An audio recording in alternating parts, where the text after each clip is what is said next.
One of my very first memories was when I was young and my friends and I were trick-or-treating, and I saw this grown man all dressed up in a Halloween costume scaring kids.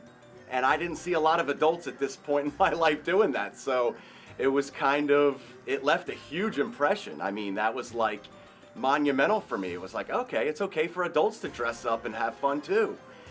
And then as I got older, in high school, I started listening to Marilyn Manson, and that left a huge impression as well. And I started painting my face and celebrating Halloween. So when I was young, we would be in these plays and we get to transform ourselves into something different, and it just made me come alive. So Halloween night is basically my one time of the year where I get to experiment with my thespian roots and become something else.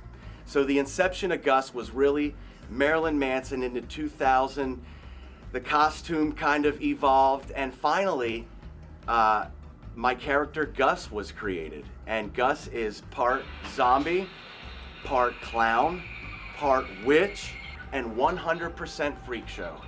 And all the elements of those four characters are included in Gus's character.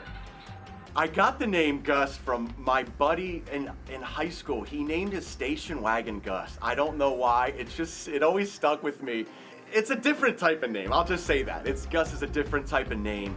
And his character is constantly evolving. One year he had horns. His eyes changed colors from white to red to orange to one white and one red. He had real long nails one year. He grew 3 feet one year. Gus has a wife, Darlene. Gus has a cousin, Cletus, who joins the show every year, who was recently released from prison. He's just the most eccentric character you could ever imagine possible. When I moved back to Pennsylvania in 2005, I had a little rental property. And when the kids came, I just did a little bit. I think I put the contacts in, passed out candy, put a little scary music on, and I loved it. And I go, I want to do this on a bigger scale. And I went to a couple professional haunted houses and saw what they were doing. And then in 2009, I bought my first house. So I got to really spread my wings, turn my garage into a haunted house, had a friend help me, just really started to get crazy with the whole thing. So the more kids that came, the more I was feeding off of the energy, the camaraderie, the weirdness, the curiosity, and I like to give other adults permission that it's okay to have fun. Having fun is such an important part of my life, and my mentors taught me if you're not having fun, you're not doing it right.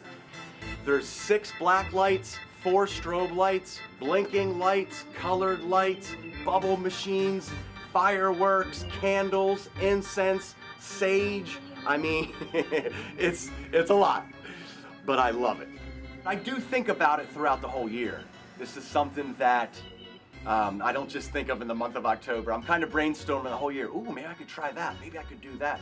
And I have different friends that are good in construction and good with arts and good at building, creating, just different things, different skill sets. I bring all kinds of different people together to help me do this.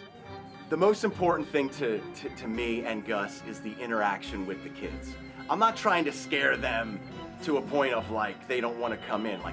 When kids are too scared, that's the opposite of what I want. I want the interaction. I want them to say, that's weird, that's different, what's going on there? Oh, that's kind of cool. Yeah, I'm bringing people together. There's gonna be 20 people at my house tonight, adults and kids, but we do have different levels. Level 1 is young kids, no scaring at all, just stand there. Level 2 is, okay, a nice, decent scare.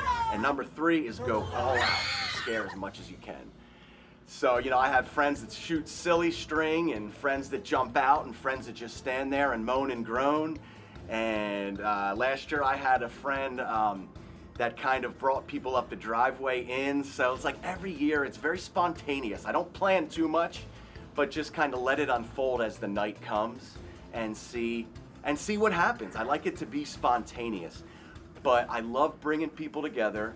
Halloween is a time when everyone seems to get along. You can go up to anyone's house and get along, get some candy, and it's a real neighborhood bonding experience, which means a lot to me because I love bringing people together.